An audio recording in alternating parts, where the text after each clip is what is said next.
नमस्कार दोस्तों, मेरा नाम है आरजे टकला नेता और मैं हूँ आपकी चहेती चित्रा चौपाठी। आज की कहानी का शीर्षक है गर्मी की छुट्टी और नानी का घर। अगर चैनल पर पहली बार आए हैं तो चैनल को सब्सक्राइब करके बेल आइकॉन को जरूर दबाएं ताकि इस तरह की कहानियां सबसे पहले आप तक पहुंच सकें। दोस्तों, कहानी कुछ इस प्रकार से है। गर्मी की छुट्टियां शुरू होते ही अनु की खुशी का ठिकाना न रहा।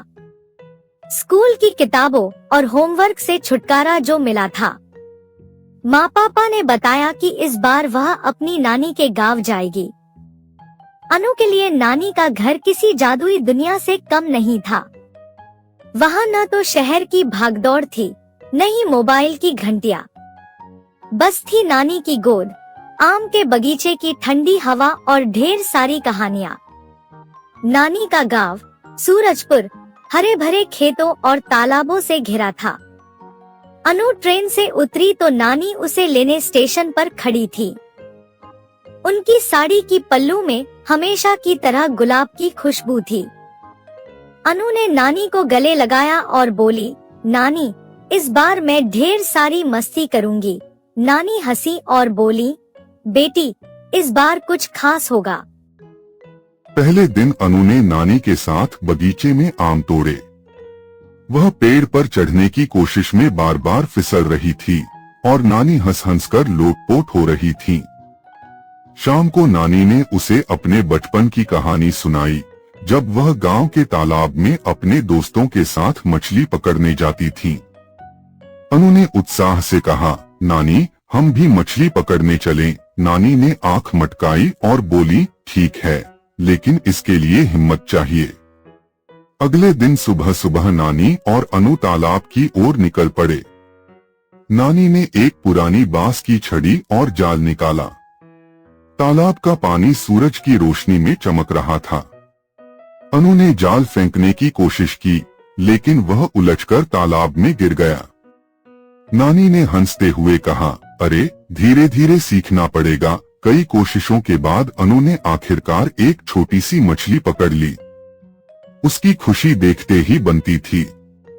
उसने मछली को वापस तालाब में छोड़ दिया और बोली, नानी, इसे आजाद रहने दो। लेकिन गर्मी की छुट्टियों का असली मजा तो तब शुरू हुआ जब अनु को पता चला कि गांव में एक पुरानी हवेली है, जिसके बारे में लोग कहते थे कि वहाँ रात को अजीब अजीब सी आवाजें आती हैं। अनु की जिज्ञासा जाग उठी।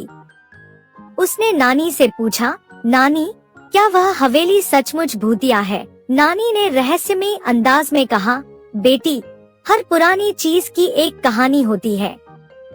चल, तुझे दिखाती हूँ।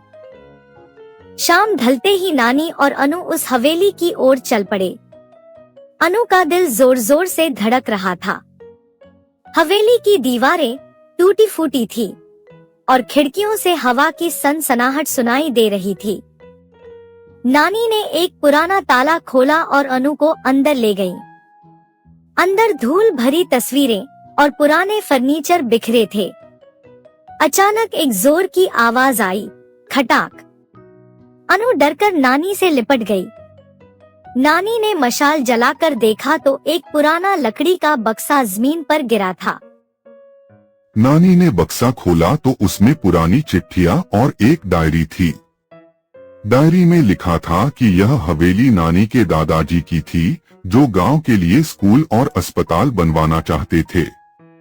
लेकिन उनकी मृत्यु के बाद यह हवेली खाली हो गई। लोग डर की वजह से यहाँ नहीं आते थे।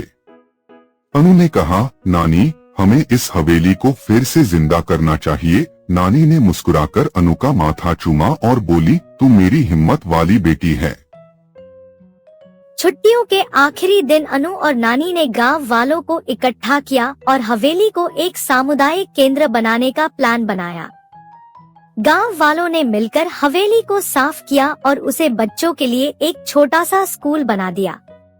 अनु ने अपने दोस्तों को चिट्ठी लिखी और बताया कि उसकी गर्मी की छुट्टियां कितनी खास थी।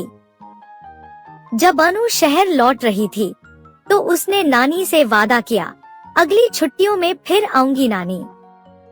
और इस बार हम हवेली में एक लाइब्रेरी बनाएंगे। नानी ने हंसकर कहा, बेटी तू आ जाएगी तो नानी का घर और गांव दोनों चमक उठते हैं। और इस तरह अनु की गर्मी की छुट्टियां नानी के घर में एक ऐसी याद बन गई जो हमेशा उसके दिल में बसी रही।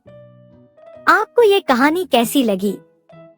इसके बारे में कमेंट बॉक्स में जरूर लिखिए। शीघ्र मिलते हैं आपसे एक नई कहानी के साथ। हाँ, YouTube पर हमें प्यार करने वाले चैनल को सब्सक्राइब और Facebook पर देखने वाले पेज को फॉलो जरूर कीजिए।